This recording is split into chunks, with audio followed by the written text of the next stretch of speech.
Okay, we'll call the meeting to order for the City of Saratoga Springs, Tuesday, July 16th, 2019 at 6:02 p.m.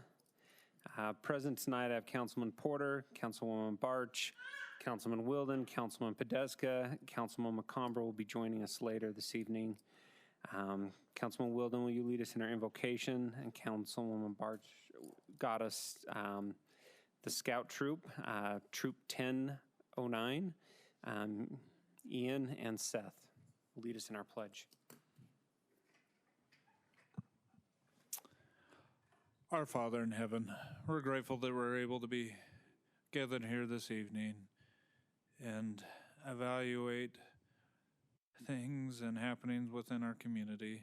And we ask Thee to bless us this night, that we'll be able to be inspired to make good decisions and be able to communicate one with another to come up to the solutions that will be for the betterment of all. And we're so grateful that we're able to live in this country and in this city. And these things we say in the name of Thy Son, Jesus Christ. Amen.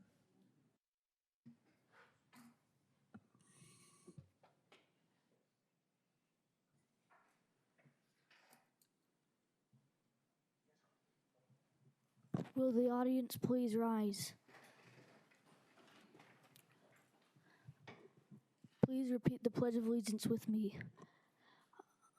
I pledge allegiance to the flag of the United States of America and to the republic for which it stands, one nation under God, indivisible, with liberty and justice for all. Thank you.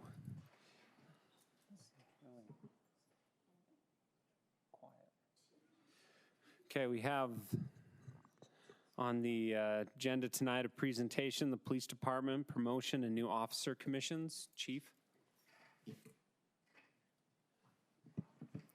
Thanks, Mayor, and if you could join us up here, we'll get started with the first item, which is a promotion. So we'll ask Detective Corey Manus to come forward and just go right here in the middle. I'll go ahead and read this certificate, Mayor, and then I'll ask you to present it to him. Saratoga Springs Police Department, Certificate of Promotion to the rank of Corporal. The Chief of Police of the Saratoga Springs Police Department has reposed special trust and confidence in the loyalty, valor, fidelity, and abilities of Corey Manus. In view of these qualities and his demonstrated potential for increased responsibility, he's promoted to the rank of Corporal effective June 30th, 2019. Given under my hand on the 30th day of June 2019 in the city of Saratoga Springs, Andrew Burton, Chief of Police.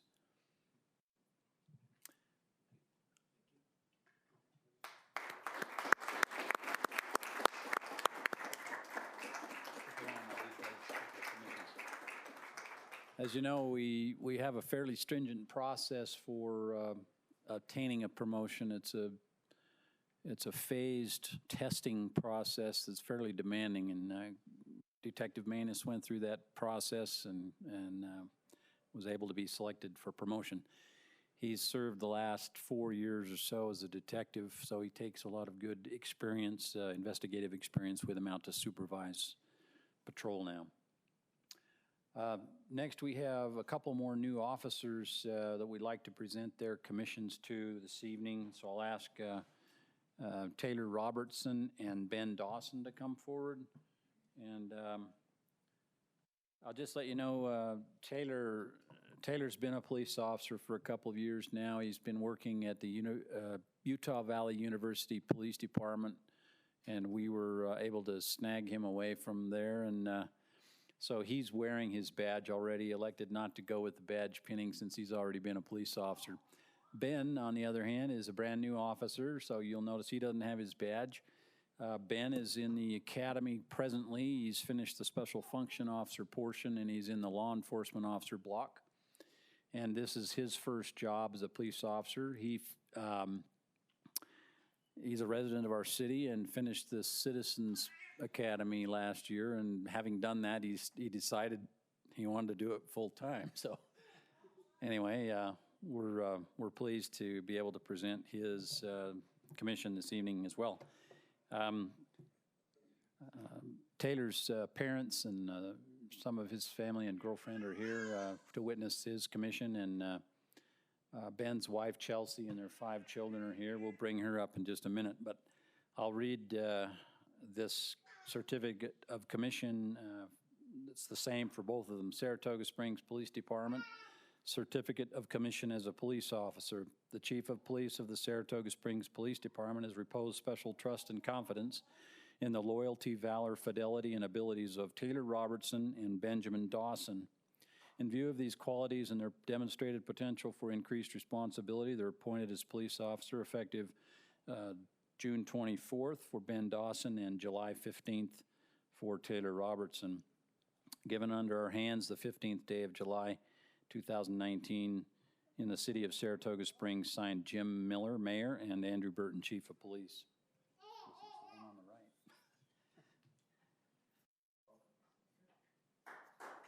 And the one on the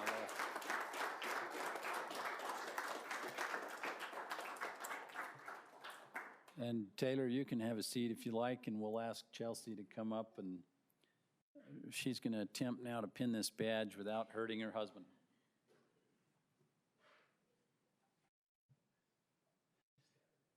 Benjamin graduates from the police academy around the 28th of August. He's actually filling the position we have as an animal control officer that is dual-hatted as a police officer. So there you go. All right, congratulations, gentlemen. So Mayor and Council, we thank you for your support. If it's okay, we'll be excused to go take a few photographs and so forth. So thanks very much. Thank you, Chief. Okay, for the public input tonight, there was an item listed on the state website on our agenda, the land swap with Fieldstone Homes. That is not on the agenda tonight. That will come at a later time for anybody who's here for that. Time has been set aside for the public input to express ideas, concerns, comments for subject matter not listed on the agenda. Please be respectful in your comments. Please limit your comments to 3 minutes, and please avoid repetitive comments. Is anybody here for public input? If you're here for the public hearing, the Stormwater Management Program, please hold your comments for that.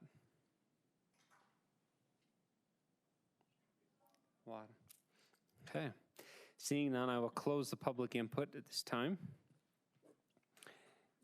We'll move on to reports. Council. Councilman Wilden. I just had one. I'd just like to recognize Gordon Miner, and he's not paying attention right now, and I'm talking about him. No, there's been a couple times over the last 3 or 4 months, a resident's reached out to him, and he's been very responsive. Just recently, someone reached out to him at the traffic survey request. He responded in a couple hours, and then a couple days later, the equipment was out there. So I just appreciate you responding and being so responsive to the residents. So thank you, Gordon. Then you don't need to pay attention anymore. It's fine. So. Okay. Mark, ongoing item review. Mayor and Council, thank you very much. At this time, I don't have any additional updates. I've been in communication with all of you in the last week, giving you some updates of some of the things that have been happening, but I don't have anything new to report for this evening. Thank you. Okay, department updates. We'll go library, recreation, economic development / events.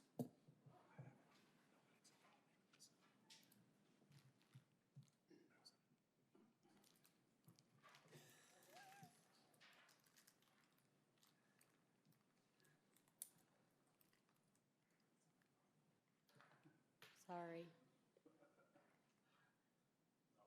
It's not clicking.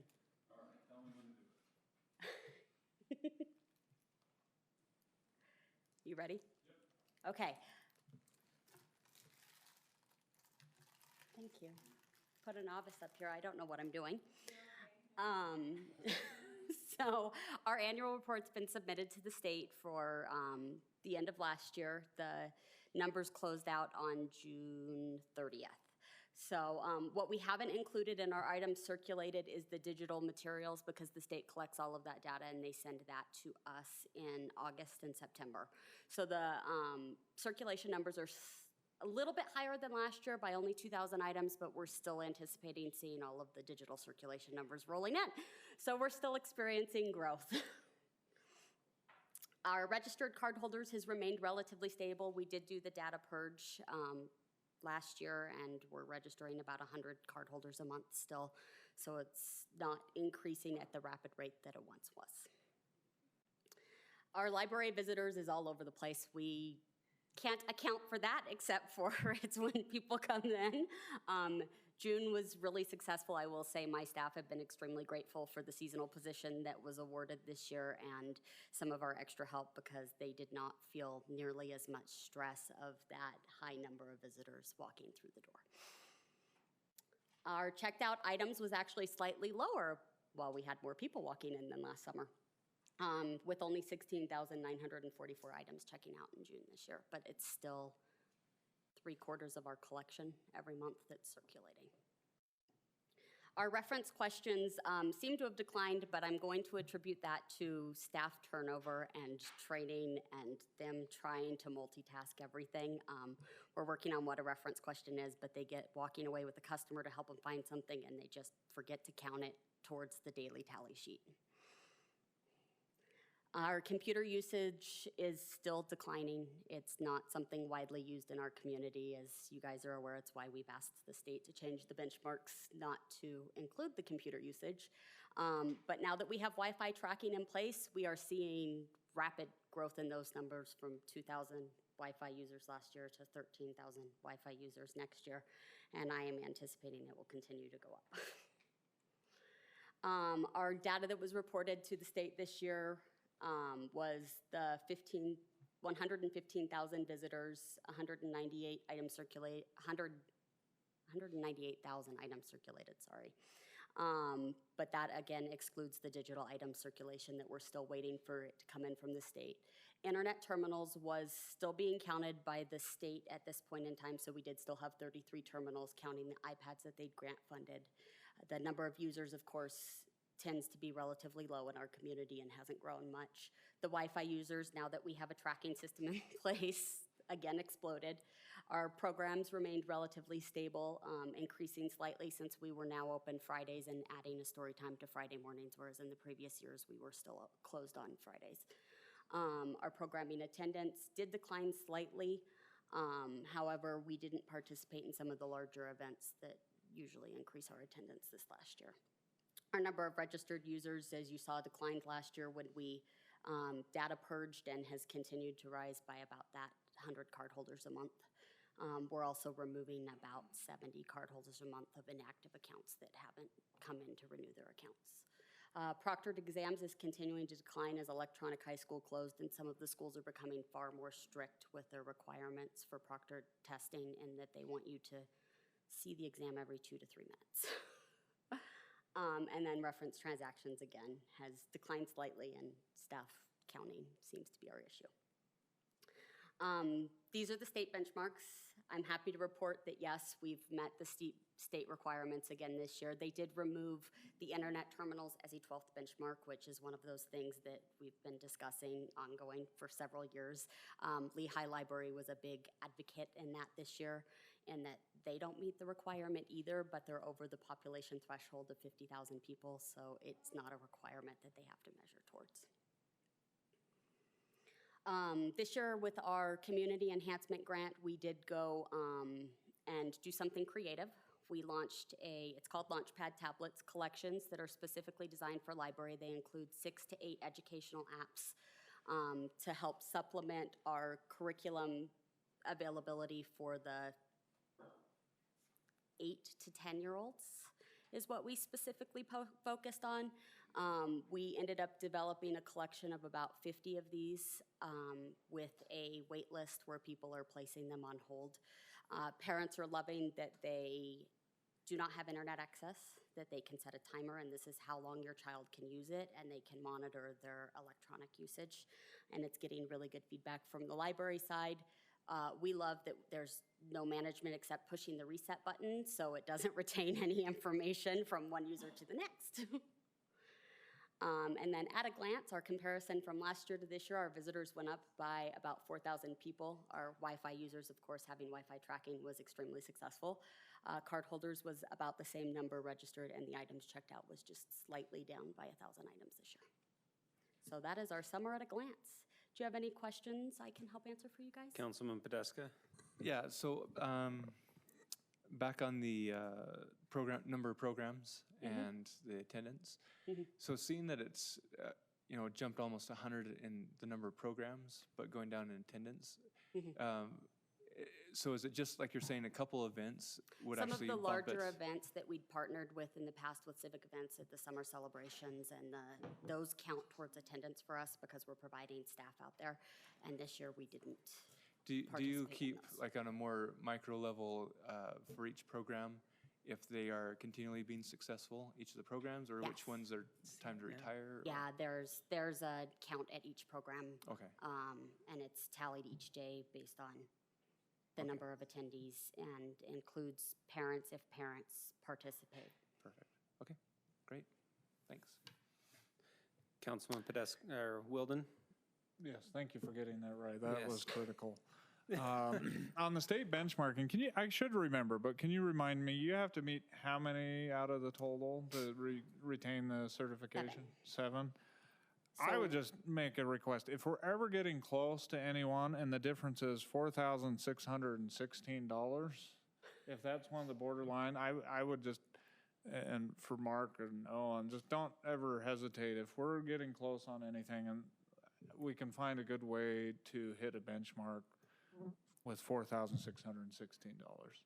I know we don't need it right now, but I'm just saying if we're ever struggling on any of the other ones, I wouldn't hesitate to ask. So. What? Okay. No. My mics are all messed up. Councilwoman Barch? I just want to mention how ridiculous of a benchmark that is. That if you're extra efficient and you do all this marvelous work on less money, you get penalized. Awesome state of Utah. For years. Yeah.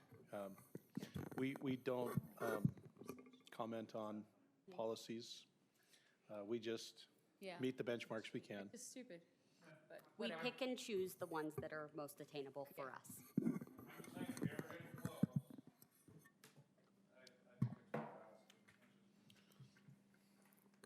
Okay. Thank you. Oh, I'm sorry, I forgot something, and they're sitting right in front of me. I have one last thing to add, and I remembered to bring them up.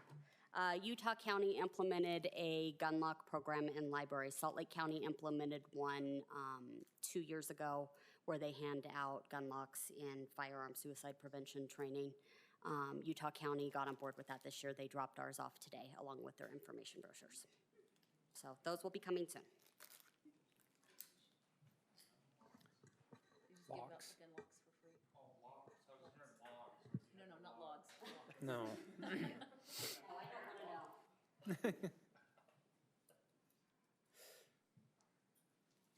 Okay, good evening, Mayor and Council. Okay, just an update for programs this year so far. I'm gonna talk about our spring programs and the participation that we had, new programs that we ran this spring and how they went, volunteer numbers, and an appreciation event we ran for the volunteers. In particular, we're gonna focus a little bit on the Patriot Park programs and how they went, and how rentals are going so far this year with the park. So spring programs, I've got 3 boxes here. The one on the left is the programs that we run in the middle are our camp-specific type programs, and on the right is just all the programs we have coming up this fall. So we don't have participation numbers for them yet. But this spring, we've seen growth in most programs or basically held steady for the most part. And then camps, we saw a decline on all camps, and we marketed the same that we did last year, and I don't know. A few camps tried a different format, and that was clearly a disadvantage for them, and they'll go back to that format next year. The dance camp in particular tried a different thing this summer, and it didn't work out for them. So can't really speak to why the camps dropped so significantly, but we will work on helping those coaches bring those back up next year. Okay, volunteers. So from January to July 1, we had a total of 458 volunteers. Unique volunteers, we had 395. Total hours for those volunteers is estimated at about a little less than 7,500 volunteer hours. This year, at the request of the council to hold a nice, good volunteer appreciation event, we did hold that. This wasn't just recreation volunteers, this was citywide volunteers were invited to this event. We did rent out the outdoor pool at Lehigh, and we had over 300 RSVP, but then the weather didn't turn out so well that day. So we had 175 volunteers attend that evening. So we provided pizza and a few prizes and things beforehand, and then they were out able to go swimming after that. So a lot of people expressed appreciation for that, so thank you very much. Okay, Patriot Park programs that we ran this year. We ran adult co-ed and men's softball. We ran girls fast pitch softball, youth baseball, and then pickleball we got going this summer. Spring, we were not able to run pickleball because the courts were not surfaced in time, but we did get summer up and running. So our adult softball program has been very successful. So we've had quite a few participants in that. And girls fast pitch softball has grown quite a bit. I have a slide here in a little bit. I'll show you the growth from year to year. We have been running girls fast pitch softball prior to this. We've been using the high school fields. So that's a program that we can show growth over. Just a few things to point out since we started running Patriot Park. Things to improve on our tryout draft night. I don't know if it was just the weather, it was so cold that night. And then the amount of kids that we had, there was a lot of kids waiting in line for a very short draft. So we're looking at ways to improve that, give us more time to be able to maybe split up groups. And there's a few difficulties with that, but we're working on improving that so that the kids don't sit around for an hour and a half for like a 4-minute tryout. So working on that. Concessions. So I know a lot of people have asked for it. We went into this spring just anticipating to try and get food trucks because concessions adding on top of just trying to open up a park was just a lot of work for us to do. We tried to bring the food trucks out. They did not make their quotas, so they decided that it wasn't worth their time. So in the future, if concessions is wanted, then we either need to hire it in-house or find a third party to actually run concessions out of our buildings. Some challenges with that, the Utah County Health Department has informed us that we have to have a sliding window on all our concessions that we can close to keep bugs out of there. So when we have the grates up, we still have to have a window that we can close. And that's something we'll have to add before we are able to. Have they been to the other parks? Because the other parks don't have that. So that's one thing Mark brought up is we will be talking to Utah County and the other cities to find out if that's happening. I know Eagle Mountain just got dinged just recently and they were forced to put the windows in. I haven't talked to the other cities yet to find out. I'm pretty, they, None of the ones we looked at had them. They had a sliding window. I think they're starting to get after the cities because I don't know if this is a new thing, but it is something they are requiring now. because that'll only make it hotter in the concessions area, but okay. Yeah. Sorry. Is that required even if we're not cooking? We're just selling packaged? I'll have to confirm with that, but I think we're okay if we sell all sealed products. But at any, yeah, if there's hot dogs, then we have to have that window. What about on the food trucks? Are the food trucks willing to come in for like the big tournaments? It's just like the weekday stuff that they're not willing to come in? Did you ask them that? I just didn't know if there was a So we'll difference. have to rework the rental agreement, because right now the rental agreement allows tournaments to kind of bring in their own stuff. Okay. Which I think we're going to go away with and say that we're going to provide concessions if, with that. But this year we did allow them to bring their own vendors in, so we haven't managed their concessions. Do you have the opportunity to talk to them and see how they went for those tournaments versus what we were trying to do? I haven't got exact numbers. Rocky Mountain's really the only one that brought food trucks in, so I'll talk with Rocky Mountain and see how they did. It would just be interesting to know if that was worthwhile for that kind of a scenario where you have the mass numbers coming. I do know we did bring Kona ice in, just the shaved ice, and even though it was a really cold spring and it was raining most of the time, they did fairly well. If it gets hot, then they'll do really well. So that type of stuff might be more successful, on a daily basis. But as far as the tournaments go, I'll talk to Rocky Mountain and find out how they did. Okay, field dirt, just kind of an update. This is kind of more of a parks thing, but we just didn't have sprinklers all spring long, so the dirt was really hard. And we didn't get a lot of complaints on it, which I'm surprised, but they are working on getting their sprinkler system up and running so that they can keep the water content in the dirt at the level it's supposed to be, so it's softer. But that's being worked through right now. We did have one storm this spring that came through that was 60+ mile per hour winds, and all that the little pebbles that go on top of the dirt, if you guys have been out there, got blown off. And so there was piles of dirt on the concrete that deep. So that was just one issue we'll have to deal with if that's going to be a continuing problem in the future, and trying to address that. One other thing, and this may only be this year because we received so much rain this spring, but we did notice that when it does rain, all that concrete, it lands on that concrete and then it runs straight into the fields. So even though a storm might come through and the middle of the field is playable, the outskirts are pretty soaked because all of the rain that fell on the concrete flows right into the dirt as well. Haven't really figured out any solutions to that. Most of that's going to be really expensive. So that's something just to consider and moving forward. For sure to keep in mind for the next phases. Yeah.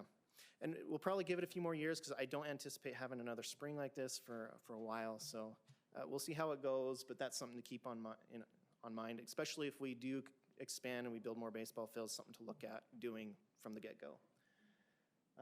Working on a pickleball next up rack. The pickleball courts have been full. They haven't been too crazy full yet, but we do anticipate growth. So we're trying to build a rack that people can put their paddles in, saying, I got next court. And then once that rack is full, then people on the court, they go to a game of 11, have to hop off, and the next person on. And so there's constant rotation, so somebody can't camp out on a court for hours at a time. So we're working on that system. Working on better signage in the park as well. I think it was good to get one season under our belt to kind of figure out what we needed to put on the signs. I'm glad we didn't go right up front and try and guess what it was, because there's a few things that came out of the first season that we're going to put on the signs and try and work through that. Garbages were an issue for the first part. We did not have enough at all. We've now, Rick got a grant and was able to purchase 12 more cans, and we had a tournament last weekend, and we did really well. So the garbages were able to handle the load for this past weekend at the tournament we did. So hopefully that's been solved. And then, of course, we had lots and lots of rain. It was a tough spring to be able to run baseball, but we made it through. Okay, this is just a list of tournaments that we have run or are going to run this year. There's actually one more that came in this week that we'll put on this list, but so far we're filling up. We've got a lot of tournaments scheduled, so. Are they mostly doing both fields, free fields? It's probably a good mix.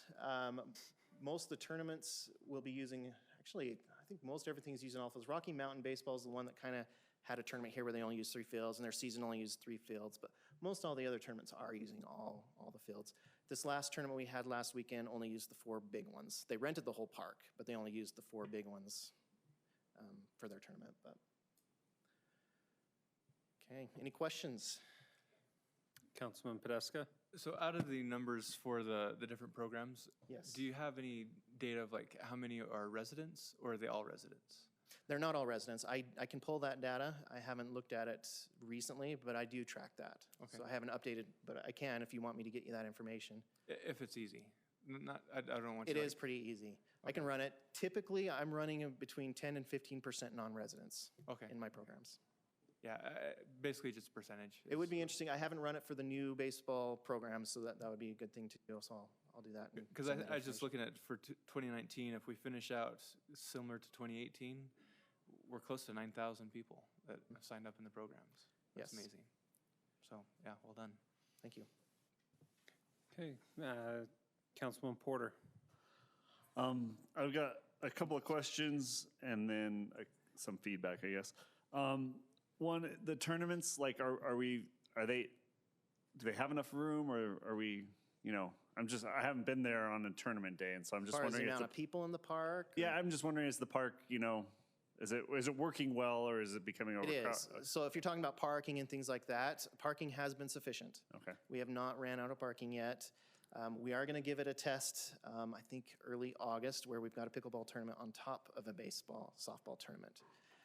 They're smaller. They're both smaller. They're not both huge, but we're going to give that a test run. We debated in the office whether or not to do that, but we figured we're never going to know unless we try. So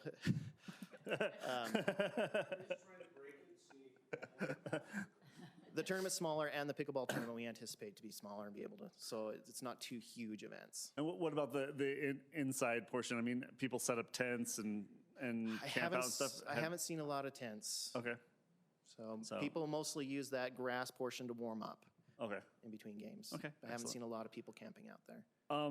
One is the co-ed softball program I was looking to see. I saw the women's softball and the men's softball, but. So the co-ed and men's, Oh, we there don't you go. offer I women's missed it. yet, we just haven't had enough interest. I know you do this, but maybe, because my wife and I both wanted, first we were going to do a team and then we couldn't get anybody to actually commit to doing it.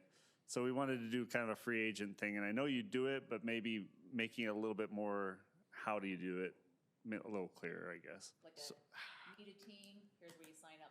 Yeah, Okay. Throw them into a team maybe. like a waiting list or something. I'd have to look at the website and see how it's worded, but usually just contact us. We put you on the list because there's no way to Right. do it in our software.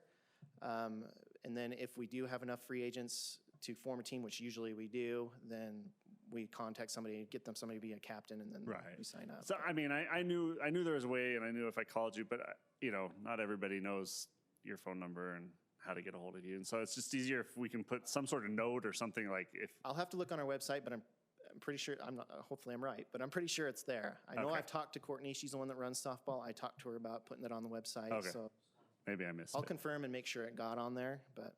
And then just some feedback and I know you don't run the Westlake baseball camp, that Westlake runs the Westlake baseball camp, but some feedback that I had, my son participated in, and then I think yours is, Mine did the previous one, not this one. and, well, yeah, it was early in the spring, March or something like that.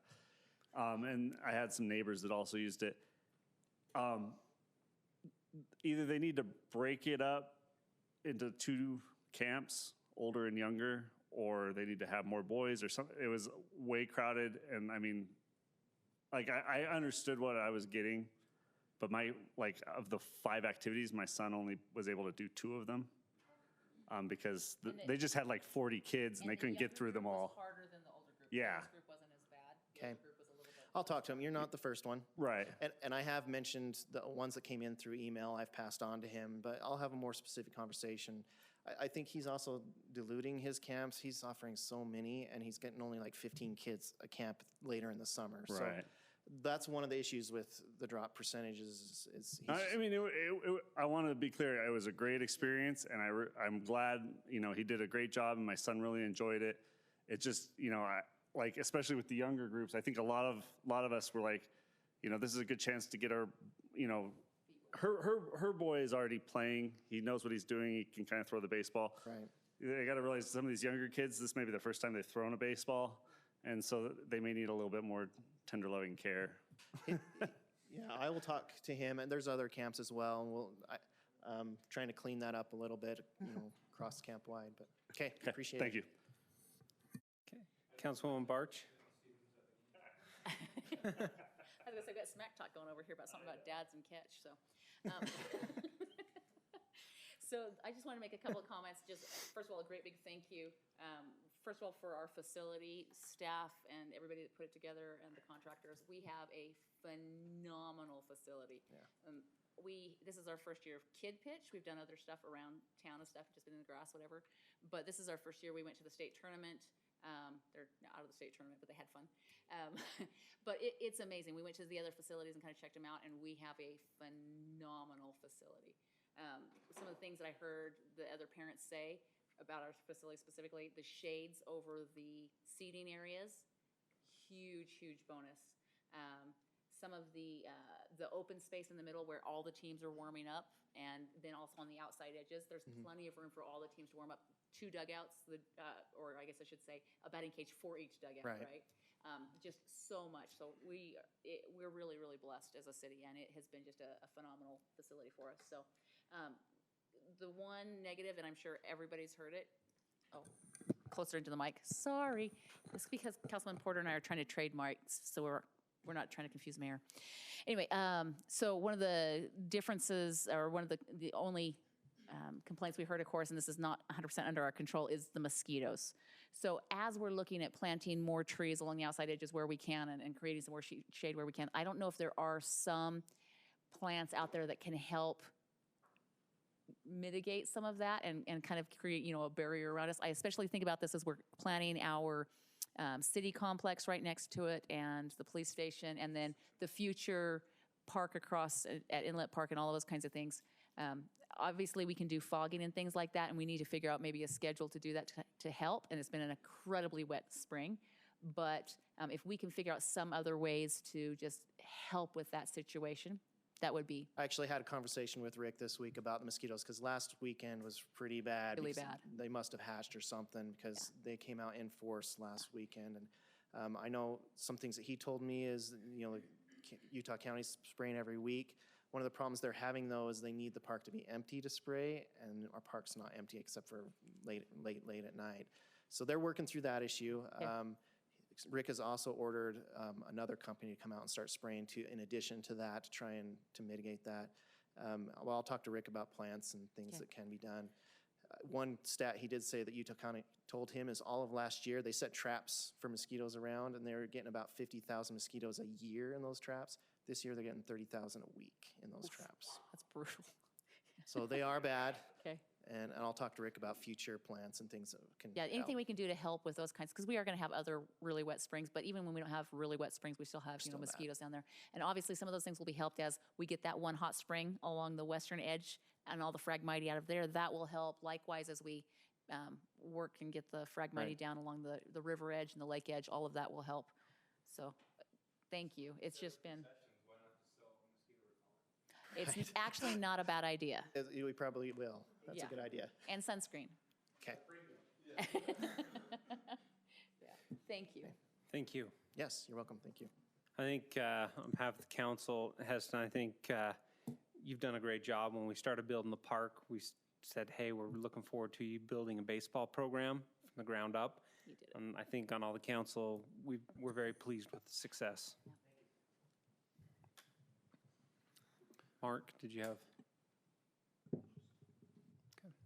All right, Mayor and Council, just reporting on communications and economic development. So some of the recent highlights, Fat Cat's grand opening. On a note with that, I went to Facebook actually, was doing some trainings because they're now in Eagle Mountain. And one of the things that the Facebook rep, national Facebook rep noted was that Fat Cats, everyone on all their pages were all talking about Fat Cats from the surrounding community. So that was kind of a big win for us, not only with the facility, but also just excitement built around that. And equal, if not greater excitement was Costco. And I'll show you some social media numbers surrounding Costco here in a little bit.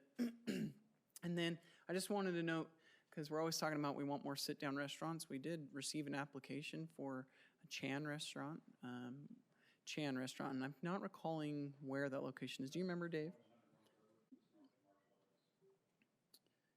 Just kind of by Harvest Hills area. Yeah. Yeah, it's real. The concept drawing's really nice, and I think you'll be pleased with what they're trying to do. So,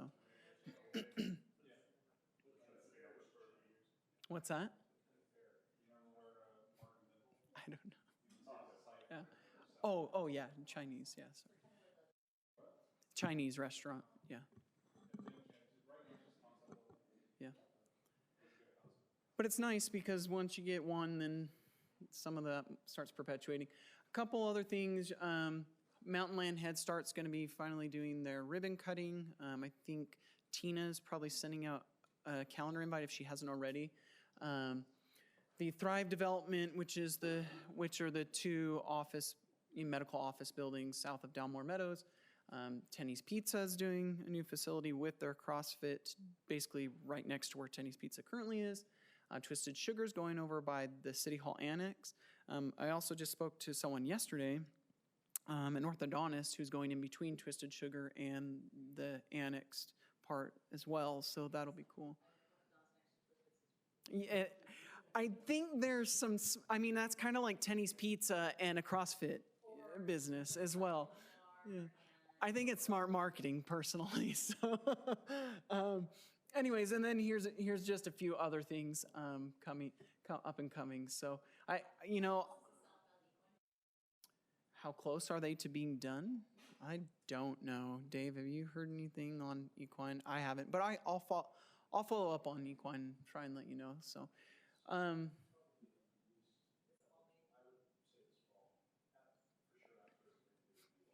yeah. Yeah, I mean, even the outside, there's still, just the building itself has some things too. And of course, this is, oh, it looks like, this looks like I got a couple things that need to be removed from here that I did remove, somehow got back in there again. No, it's just kind of a laundry list, and I kind of rotate projects that have died and ones that are up and coming. So some of the PR stuff, we introduced Splash, our city mascot. This is a fun idea. We noticed like Harriman has their Yeti and things like that. And, you know, as cities do well is they steal each other's ideas. And so a lot of people said, well, what kind of bird is it? And so we kind of made a joke out of it. Is it a heron? Is it a sandhill? Nobody really knows. It's just Splash, our city mascot. So with that, it's fun. We actually found that high school kids don't like to be Splash for us. We try getting the youth council, but we got a lot of junior high kids who really love being Splash. So we're recruiting volunteers in Threshold. Yeah, exactly. Anyways, so some of our social media, we've had actually a real significant increase in Facebook followers. If I recall correctly, I think our fourth fiscal year quarter got as many new followers as did the 3 first quarters combined, if I'm recalling that correctly.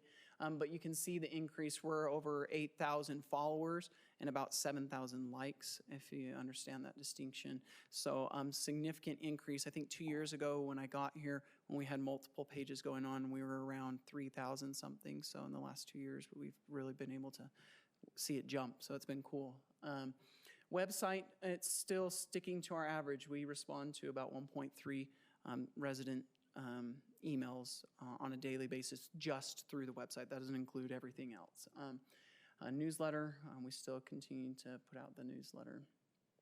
So here's some of those stats, or the Facebook stats. And if you could see, let's see, Costco had over 5,000 reactions, had 52,000, almost 53,000 views, and almost 30,000 clicks. So you can see that's a huge jump. Our biggest responses usually, like with views, is like 10,000. You see UDOT's 10,000. That's usually as much as we get. So it was obviously quite a bit of excitement going around Costco.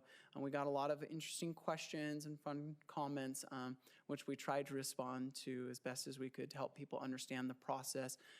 Obviously, not everybody quite understands that, you know, when these things come in, we're already having them do studies as far as infrastructure and things like that. There's people with traffic concerns, and so obviously those sorts of things are being considered.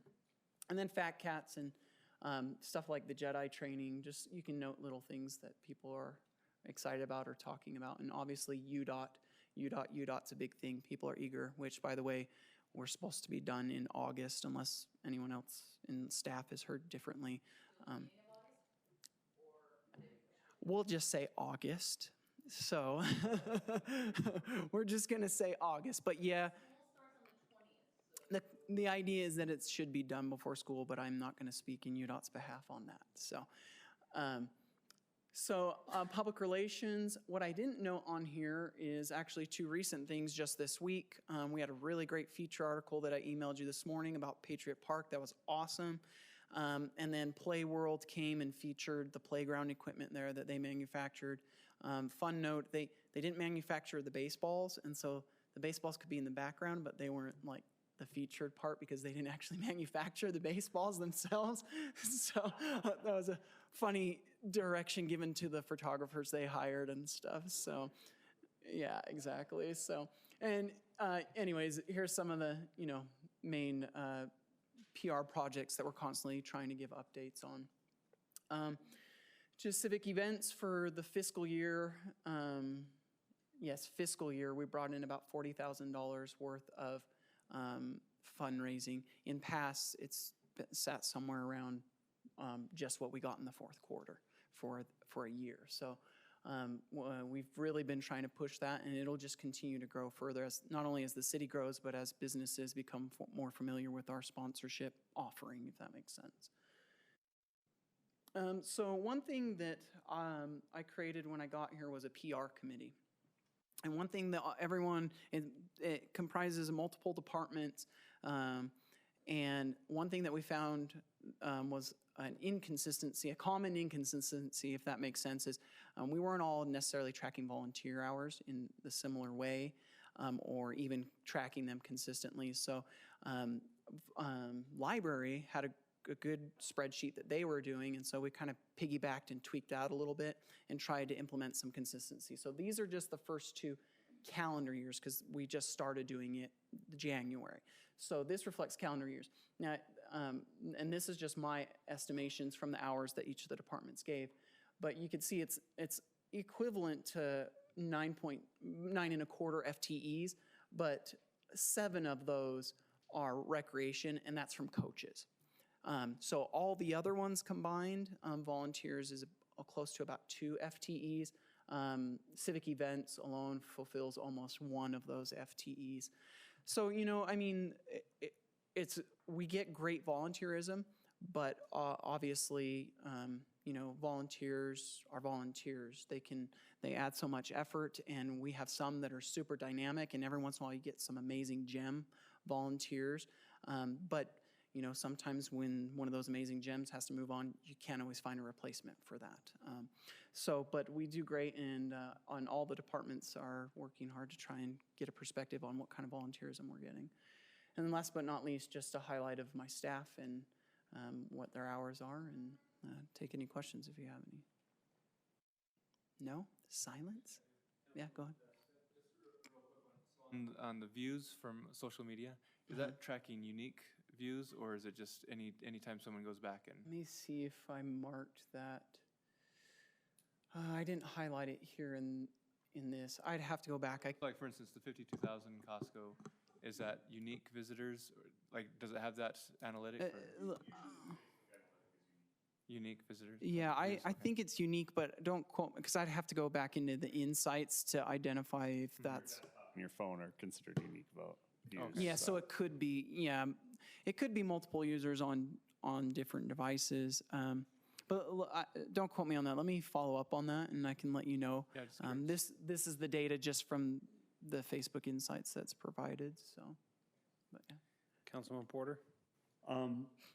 Just a couple questions. The volunteer hours, is that full, are you using full year hours? So, no, I divided it by half a year, by 6 months, by 1040 as opposed to 2080. Okay, so yeah, that's fine. I just wanted to make sure I knew what I was looking at. Yeah, so I took those hours and divided them by the 1040. So. And then this isn't really for you, but since you were talking about UDOT and showing all that, have we heard anything about the Mountain View corridor and their completion date? And I've seen them starting to put paving down. Yeah, that's from what I've been told, around August is when that's supposed to be done as well. I don't know if you've heard differently, Mark. For Mountain View or for Redwood? I would play it safe and say fall. Yeah. Okay. Yeah, I was going to say. August seems a little quick for. Well, for originally they were telling us June, Yeah. and then I kept questioning them on that, and because they're planning to do a 5K on the opening of it, and they're still planning for August, and we just spoke to them last week. So, but they were still planning for June when June came. So it could be a trail run. Yeah. 5K trail run. Well, just keep us up to date on that because that's also a big thing. It's a bit of a moving piece. So that's fine. Anyways, anything else? All right, thank you. Thank you. Okay, public hearings. We have the Stormwater Management Program. Who's got that exciting topic?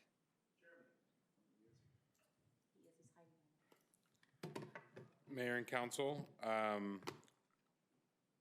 turns out it didn't get properly public noticed. So talking with Kevin, just to make sure there's no concerns that we're compliant with the land use regulation and state code, we're going to recommend we table this to the next meeting. But I am happy to take a quick opportunity to answer any questions you may have about it. This is, if you remember, 5 years ago, we became subject to the MS4 regulations because we were determined to be in the urbanized area. And so we have a variety of ordinances that we have and pass. And then this is really a document that is a operating procedure for various phases of operation, whether it's inspections, overseeing construction, how we maintain our own facilities. So this document's kind of an employee guidebook on what we should do for best practices. And so it's supposed to be updated every 5 years. This is the 5-year mark, and so that's why we're having this attention. It's not a super time-sensitive issue, so it's not a big deal that we push it to the next meeting. One reason it's not required to have a public hearing necessarily.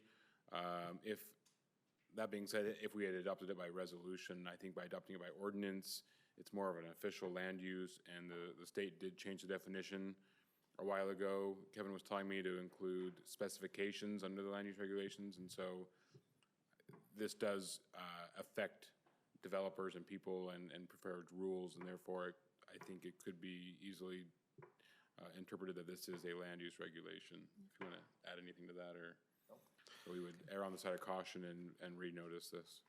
Mark? If there is anyone here that would like to comment on it, I think it would be very appropriate to let them give comment, even though we wouldn't be taking action on it tonight with the tabling motion. Okay. With that, I will open it up for the public hearing if somebody's here for comment on the stormwater management program.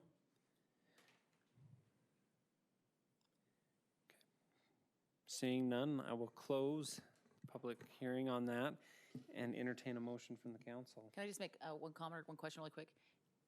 Jeremy, on a lot of the pages, it's got like the start date and then continuing or ongoing or whatever it says on there. Is there a reason that we keep the 2014 date and don't mention that it's been updated, even though we've got all these updates? Those are on some of those individual, no, we can change that.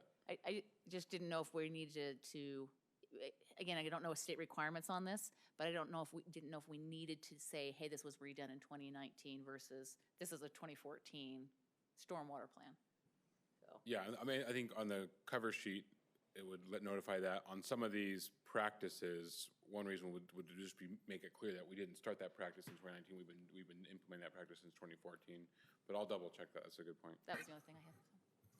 Just a point of clarification, because of the noticing, we need to have a public hearing at the next as well? Yes. Okay. So state law says that a land use regulation, which is defined really broadly to basically include pretty much anything that applies to development, it requires, land use, to pass a land use regulation, we have to have a public hearing and 10 days advance public notice in the paper. Okay. We missed the public notice in the paper. I move that we continue the public hearing and table the stormwater management program update, ordinance 19-24, dated today, to a future meeting. I'll second.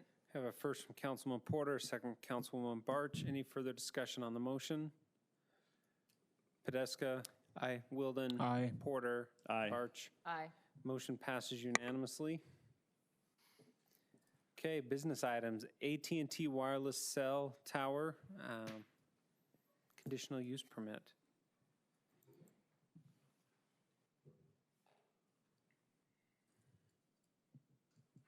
Can you advance it, Dave?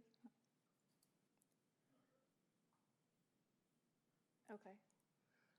So this proposed cell tower is located at Riverview Elementary School. So this is a major site plan amendment to the approved school site plan, and then a conditional use permit as well. These are the items that the council can look at for conditional use permits if any additional criteria are preferred. So here's the proposed site, and then the cell tower itself. It's in compliance with the zoning regulations. Staff is recommending approval based on the findings and conditions, and we're not recommending any other conditions at this time. Okay, any questions? Councilwoman Barch? So my only question on this is I have concerns about the wood fence for a couple of different reasons. First of all the other cell towers that we have either have chain link where it was allowed or solid, like concrete type fencing.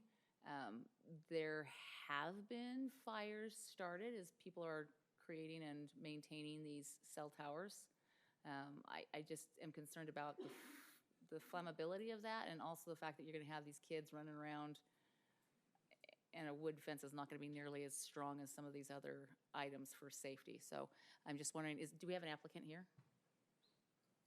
Do you want to come up? You can actually have a seat if you'd like. We'll put you on the hot seat. Won't be the first time my car hasn't worked. If you'd state your name and address for the record. My name is Doug Cawford, 4426 West Sky Drive, South Jordan, Utah, 84009. In regard to your question, Ms. Porter, I don't know how to address people, so. Are those switched? Yeah. Yes. That's maybe why your mic. That's, yeah, our mics are messed up too.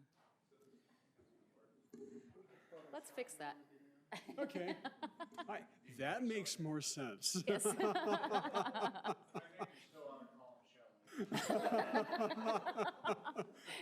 He may be bigger than me.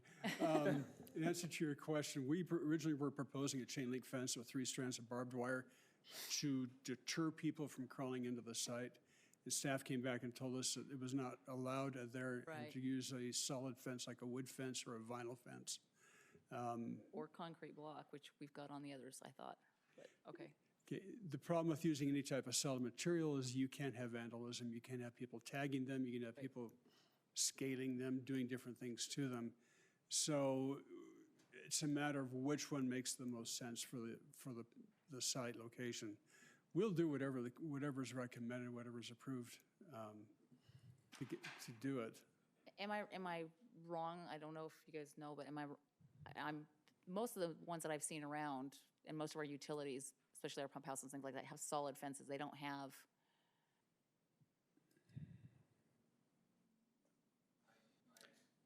Okay. I mean, code-wise, it fits code, right? Yeah. So. Can it be the wrought iron like we've got around the Yeah, I water? mean, the wrought iron, we've done wrought iron all over the place. Anyway. Nice. I just worry about the wooden fences and kids, because they can scale, I mean, kids can scale anything, so. Right. I think that's here or there.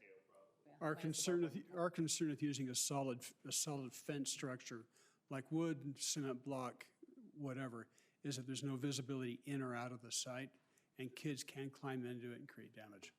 So that's our only concern with using a solid fence material around a cell tower, is the security aspect. So like the wrought iron fences where you can still see through, but it's more of the metal fence, you'd be amenable Happy to do it. Sarah, could you go back to the site plan real quick? Dave? Back in the playground area, if I remember right. To go back one. Oh, yeah. Okay. Didn't we make the other cell phone tower out there do it? So given its location in the school there, I think that this kind of begs itself for that question, given the fact that it's kind of on the school property there. Typically, I know we want to try and create a privacy area, but are we creating a dead view spot at the school by doing that? And so although we typically would want to shield that, I guess in this particular instance where you've got kind of the school. So maybe that wrought iron look fence would be better then, because it would give some of the safety, not quite as easy to scale, not flammable. Something that would but it allow gives the them visibility. to keep an eye on the playground, making sure that kids weren't climbing the fence or scaling the fence, hiding behind there. I mean, just if you create dead zones, it does create problems in schoolyard areas. So again, I'm not speaking on behalf of the Alpine School District, but that may be something that you want to consider relative to this conversation. Yeah, so if the rest of the council is okay with that, I think that would be my recommendation, is that if we can do that, maybe that, so you get that visibility also, that wrought iron style fencing. That'll can give do you that. some of the safety issues too. Okay. Okay. Perfect. I'll entertain a motion. Is that something that the school district's going to have to approve? Do we know? They will give their stamp of approval on it, yeah. So they will review it. Okay. I'll move that we approve AT&T Wireless Tower conditional use permit at Riverview Elementary, and motion also that the fence be changed to a wrought iron style fencing for security reasons. I'll second. Okay, I have a first from Councilwoman Barch, a second from Councilman Wilden. Any further discussion on the motion? Porter, Aye. Barch, Aye. Wilden, Aye. Podeska. Aye. Motion passes unanimously. Thank you. Thank you, appreciate your time.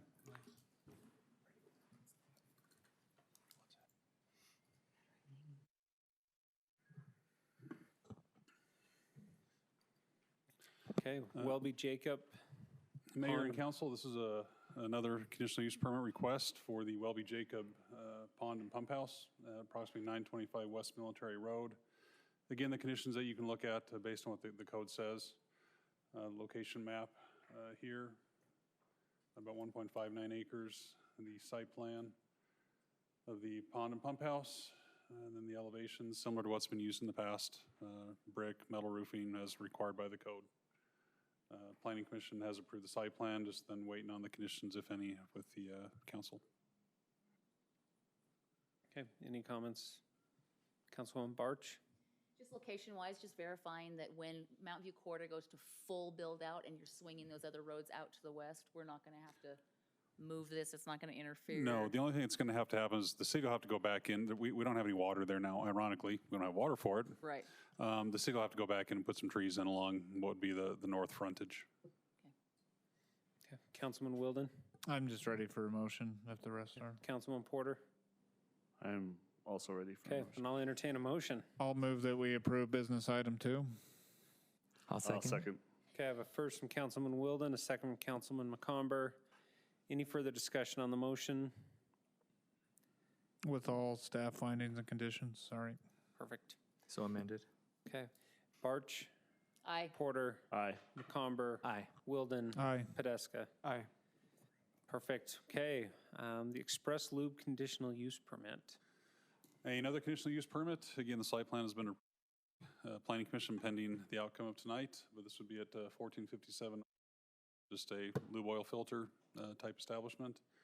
Again, conditions based on what's in the code. The location, just north of the tire shop, Discount Tire.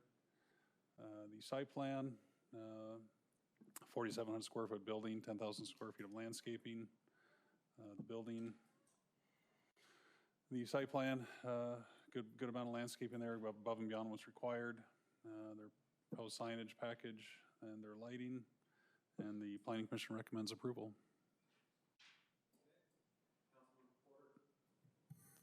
Does anybody have? Just one. Just one really quickly. That north driveway access is very, very close to that corner. Does that fit, Gordon, within our standards? Because literally, as you're pulling out of there, you're going to have to turn around and look all the way behind you in order to see if anybody's, it just seems awfully close. We don't have access management standards for local streets. Okay. So even once that road gets continued off to the west to tie into Aspen Hills, no, sorry, 400 east or west, whatever that road is, goes into Aspen Hills Boulevard, and it becomes. So you're suggesting the IC Yes. Isn't it, Gordon?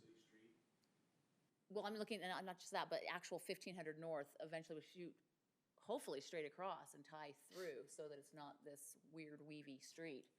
I just get concerned about that access point and the nearness. Well, so the challenge on local streets is, so right now the standards don't differentiate between commercial development adjacent to local streets and residential development adjacent to local streets. And if you look at some of our residential developments, the density is quite high, the frontages are quite narrow, and that's why we don't have such access management standards on local streets, because it would prohibit those uses the way we've used them residentially. Okay. Is that something that you think that we should look at, as changing that for commercial type access points, or is it sufficient the way it stands, do you think? On a local street, I don't see an urgent need, no. Okay, very good. Perfect. I'll entertain a motion. I move that we approve business item 3 as listed on the agenda I have a with all first- staff findings and conditions. I have a first from Councilman Porter. I'll second. I have a second from Councilman Podeska. Any further discussion on the motion? Barch. Aye. Porter. Aye. Pedeska. Aye. Wilden. Aye. McComber. Aye. Motion passes unanimously. I'm going to jump to item 5, the Consolidated Fee Schedule Amendment, Ambulance Rates, Resolution R19-41. I know, it's not cheap. I'm happy to stick around, so. Mayor and council, this is pretty straightforward. These are the rates that are established by the state, and this is our opportunity to adopt them by resolution. I think for the sake of complete transparency, a lot of municipalities, this goes into effect the 1st of July, a lot of municipalities will start billing for it. I've asked our billing company to withhold billing the new rate until we approve it tonight, so. Any questions? Do you take credit card? This is. Okay. I will entertain a motion. I'll move that we approve business item 5, resolution R19-41 dated today. I have a first from Councilman Wilden, I'll second. second from Councilman Pedeska. Any further discussion? McComber. Aye. Wilden. Aye. Pedeska. Aye. Porter. Aye. Barch. Aye. Motion passes unanimously. Back to item 4, the Municipal Code Amendments, Titles 1, 6, 8, 16, 18, Ordinance 19-25.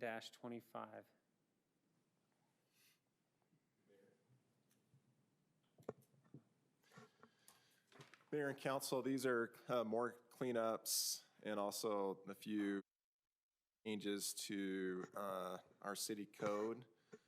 It's just been the ongoing process that we've had with updating and modernizing our code. I'm happy to go through each of these. I've also got a summary of them. There are some things that are kind of more policy related rather than just updating things. There is a provision added or a chapter added that requires private lateral utility lines to be maintained by the property owner. That is something that's new. Most of Title 8 is just a restructuring and updating, combining. There's a lot of redundancy, a lot of repetition, a lot of things that need to be fixed. And I mean, we eliminated basically 14, Jeremy and I eliminated like 14 sections out of that chapter that were pretty much unnecessary because it kept repeating itself and it just needed to be updated. But there are a couple things. There's the telecommunication right-of-way permit chapter. That is something that's basically just codifying the process that we've had with our franchise agreements. It's requiring a license fee for those telecommunication providers that are not subject to the municipal telecommunication license tax. And it's just the equivalent charge that we charge for that. So that is a new one. And like I said, the private lateral utility lines, and then really just a lot of other just cleanup matters. So any questions on any of that? Councilman Wilden? I did have one question, and I can't find it in here. I should have written it down, but when we're talking about required to connect to the city culinary water, the way it was read, what? Yeah, it's drinking water now. The way it read is basically if it's to be developed. Basically what I'm getting at is to make sure we're not making a change. If there is someone in the city that's been in there for a long time before there was a city connection available to them and they're on well water right now and it's a residential home, that we're not forcing them to connect.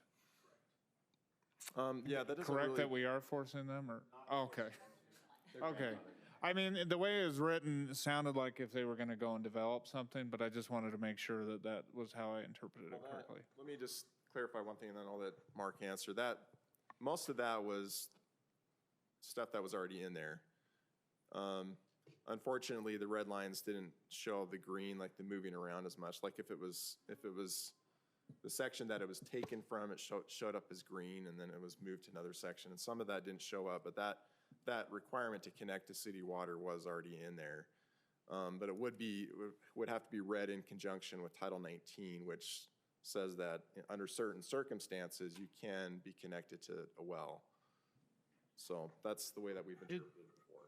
It did change a little bit because we struck out, and the green came across. You did a good job tracking all the changes, but wasn't being critical there. But we did strike out after the adoption of this ordinance, and then it says shall receive drinking and secondary water services from the city. So it's 8.01.06 now. I just wanted to make sure the change, and I think you've already answered that, but. Yeah, so there's two nuances. First of all, if someone has a well and they can stay on their well, we still allow that under Title 19. So that is still current. The nuance with this is, though, it's very specific, and it ties back to our settlement with Lake Mountain Mutual Water. When we entered into our agreement with them, it requires that people connect onto the city system. And so there's that nuance as well. And so we are bound by that agreement, and that has been the case since about 2005. So, so again, if someone has a well, they truly can connect. However, I just recently got a request from a neighborhood that said, hey, what if we can build our own water system? Can we build our own water system? And that is not allowed. Yeah. So there are nuanced situations. In fact, we recently had some homes over off of Evans Lane that were able to service their property off of a well, and they were allowed to do Okay. that. So. No, I'm comfortable with it. I just wanted to make sure there wasn't some unintended consequence that we felt obliged to go after some existing homeowners, so I'm good. Yeah, I don't believe so because of like I said, Title 19 regulates that and does allow those exceptions to connect to well. But we could also, that's easy to just add that clarification. Resident or, with the connection, the requirement to connect, we could also just put in a little bit of, we could put in a reference to Title 19 if you'd like. I'm okay with it. That would help. Okay. If you want to, that's fine. Okay. Whatever you want to do. Not whatever, but within reason. Okay. Councilman McComber? I have a question about the rate of the tax levy for the telecommunication. It was 4% and now is it 3.5%? Is that just state law changing it to 3.5%? That's state law. That changed about 10 years ago. We just haven't gotten around to updating this. So, the state tax commission hasn't allowed us to do 4, so it's been down to 3.5 with. No, Yeah. I think that's funny though, but we've only been charging 3.5, so we're just cleaning up house on that. Yeah, I just just- noticed it going down. I'm like, rarely do fees go down. That just shows you that they have a lot of power. Just like with the class of city, I organization, changed that because telecommunications has power. that's the state that makes that determination. They tell us you're a 3rd class or 4th class, which we should be changing soon, but We're switching, there's no right? need Because of to. at the next census will move up, right? Yeah, we'll move up, but there's no need to specify that in city code. Okay. On this particular one, can't we just say instead of 3.5, just in accordance with the state? We don't have to change it again? No, I think you do have to adopt it 3.5. That's the maximum that's allowed. We could go Because you lower can go than that. less. So Yeah. the state code allows less. Yeah, and I don't want to write in there the maximum. So that's we always want the maximum. Yeah, we absolutely could say maximum. I think not this a is good fine. idea. Yeah. Lobby for some credit card interest rate numbers. Councilman Porter? I just had one. This is just a question, I guess. 8.03.02, the item 4 provides that the city manager may agree to provide city utilities to properties immediately adjacent to or near city boundaries if there's a benefit. I'm not necessarily opposed to that. I guess one of two things. I know Mark's going to make decisions that are in the best interest of the city. I don't know what future city managers are going to do, and so I would either like to get rid of or near city boundaries and just keep the things that are adjacent, or put in advice and consent of the council or something, just so that theoretically with this, the city manager, not Mark, but some other city manager who shall remain nameless, could be making a policy decision about spreading our services out to residents. Now, I get that they still have to pay for the work being done, which gives me some comfort, but I'm just wondering why we're setting it up so the city council would not be aware of extending utilities outside of the city limits. Yeah. So I think that's a good suggestion. I So think- I could just insert with advice and consent of the city council. Sure. And I think that's fine to insert that. The one comment I would make is, for example, if I'm not mistaken, and Mark can clarify on this, both our junior high and our high school were actually built on Eagle Mountain's sewer line originally, right? or maybe are still on Eagle Mountain Sewer Line. And they're not technically adjacent to, so those kinds of scenarios, that's when that would be Right. useful. So, but I think that the advice consent of council is great. I'm not opposed to it, or near. It's just, as a city council person, I would like to know when we're doing that. That's just something that came up when we annexed the Pirelli property. The Christensen property that was part of that annexation was actually being serviced with city water. So we're like, we're not compliant with our own code. So That's fine. It allows some reasonable exceptions to be applied. So absolutely, I think that's a good suggestion. Okay. Councilman Podeska? Yeah, I'm having a hard time refinding it again. Is there an 1807? You having a hard time finding it because there were like 500 Do you remember the topic? There's not an 1807, but. Okay, and that's what I. Rounding up here. So it's talking about the pressure issues. So areas causing pressure issue that would now be enforced or policed. It's under the wasting of water. 1801-17. Yeah. Yeah, 1801-17. Where Yep. is that? 1801-17. Yeah. No, it's 801. Okay, so there's not an 18. Oh, did I say 1801? Yeah. Okay, so it's 801.17.2. I was wondering, is that going to be retroactive? Well, no. Well, so that one was moved from, it used to be an 1801-24, and now it's just being moved to 1801-17. Jeremy felt like that particular section could be combined with the other one. It So- made sense so to be nothing's under a different changed? heading. I'll just have to read it.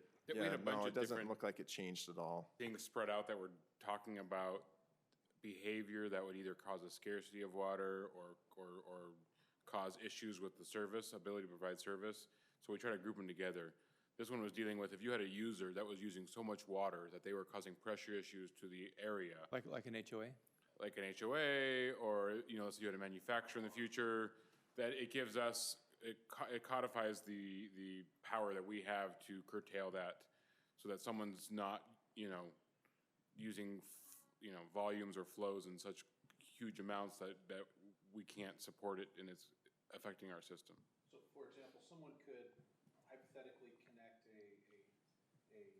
water hose to a fire hydrant in front of their business and just start gushing water that all of a sudden, is consuming all the capacity.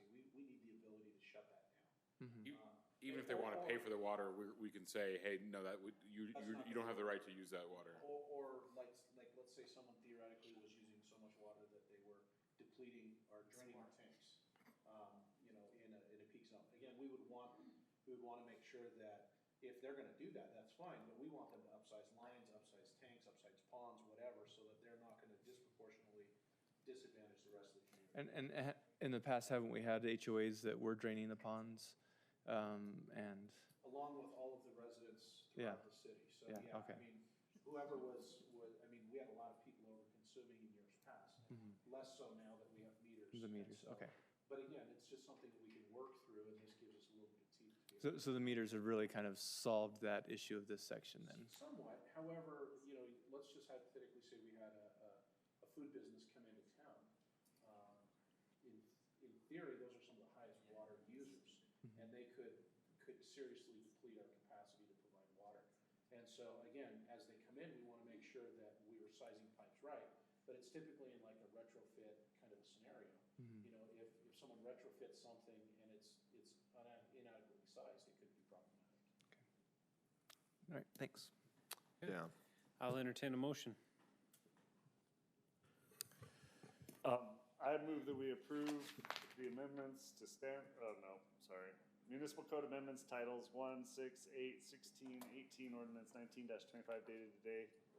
Changing, you made me move and I can't remember what it was. Just say per our discussion. Per our discussion, 803 something, to add advice and consent of the council. That's a good motion. Okay. What was that? Is anybody willing to Do second you that need me to amazing find it, or emotion? is that good enough? I can't second that garbage. All right, I'll scroll down and find it. 80302 2.4. Second. Okay. It's no longer total garbage, just I partial have garbage. a garbage motion, first from Porter and a second from Wilden. Reluctant second from Councilman Wilden. Any further comments or jabs at the motion? You could have just attorney said has one. You business. item. always know when the people No jabs leave. at the motion. That's just I us. actually forgot to mention that. So in the telecommunication right-of-way permit section, originally we had an idea, instead of the 3.5% of gross revenue license fee, we were going to charge a linear foot charge. And as we discussed it internally, it didn't make much sense and it wouldn't have worked out very well anyway. So I neglected to take that out as a definition. So what do I need to take out? And amend that. And remove? I removed the charge, the linear foot charge, but I'm trying to hear him and you're talking. I'm sorry, I didn't take out the definition. So if you what can definition strike that The definition. linear foot. Linear Taking out the foot linear charge. foot definition. Yeah, thank you. Okay, I have an amended first All right. and amended second. Roll call, Barch. Aye. Porter. Aye. Comber. Aye. Wilden. Aye. Podeska. Aye. Motion passes unanimously. Item 6, amendment to the standard technical specifications and drawings manual, ordinance 19-26.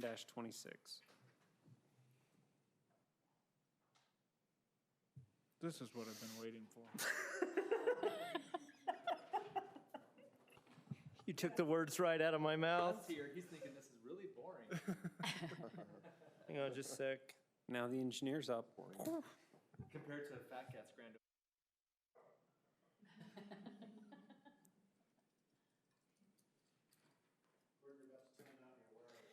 Okay, there it is.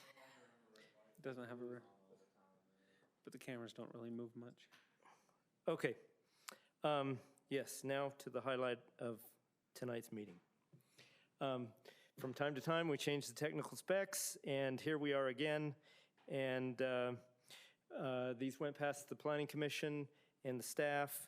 Planning Commission made a couple of recommendations. I incorporated those, and they're before you in the packet, and I'm here to answer questions.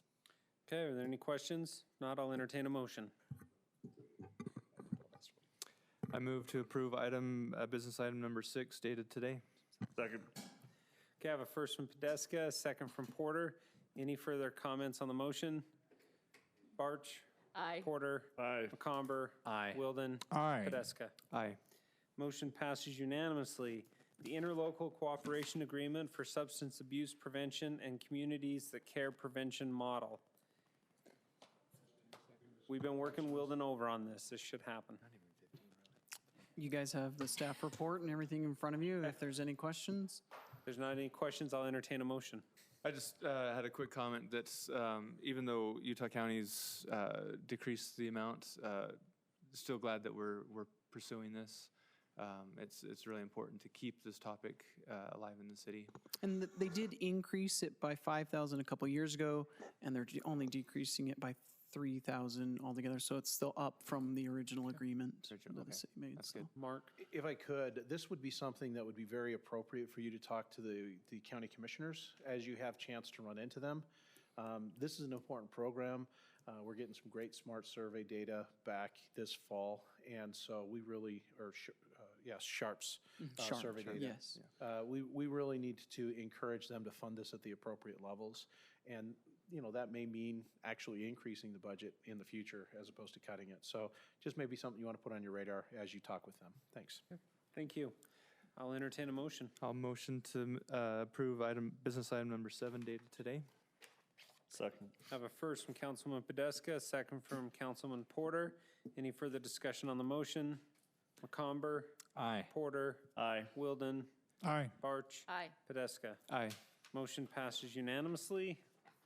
I move to approve the minutes July 2nd, 2019 with any submitted changes. I'll Entertain second. a motion. I have a motion from Councilman Porter and a second from Councilman McComber. Any further discussion? Porter? Aye. Barch? Aye. McComber? Aye. Wilden? Aye. Podeska? Aye. Motion passes unanimously. Do we have need for closed session? No, but I do want to follow up real quickly on one item that was brought up under the recreation discussion with Heston. I did a quick search, and the types of plants that would help scare away midges and mosquitoes citronella, which comes from lemongrass, peppermint, lemon balm, lavender, marigold, and catnip, and rosemary. Not catnip. Well, the We don't point. want the point- associated uses. Right. So the point is that some of these very strong aromatic plants could actually help. And so what I will do is we'll have Public Works my wife talk plants them all over. with Rick about that. Do you want, we can maybe get doTERRA to sponsor our hot pots. We can plant all these and have an aromatherapy hot pot. Yeah. So, but there, you know, just from a side note, some of these actually might not be bad to incorporate into our landscaping. Please. Like lavender and other things that, they are very strong smelling, but they would also help keep midges away and mosquitoes potentially, so. Just like we'll Councilman talk about that. Podeska. So, That'd be awesome. Mark, if we could maybe reach out to Saratoga Springs Development, because we have a very effective program, a truck that drives through the neighborhood, and we have very little to no mosquitoes. Yeah. We have midge flies, but we don't have mosquitoes. And so that's something we could drive through Patriot Park. We could also then drive it around even our other parks. And then as we continue to develop along the lake, we're going to have an issue with this until we can get that, especially until we can get Phragmite cleaned up. the canal thing filled, because that's just septic water. It's horrible.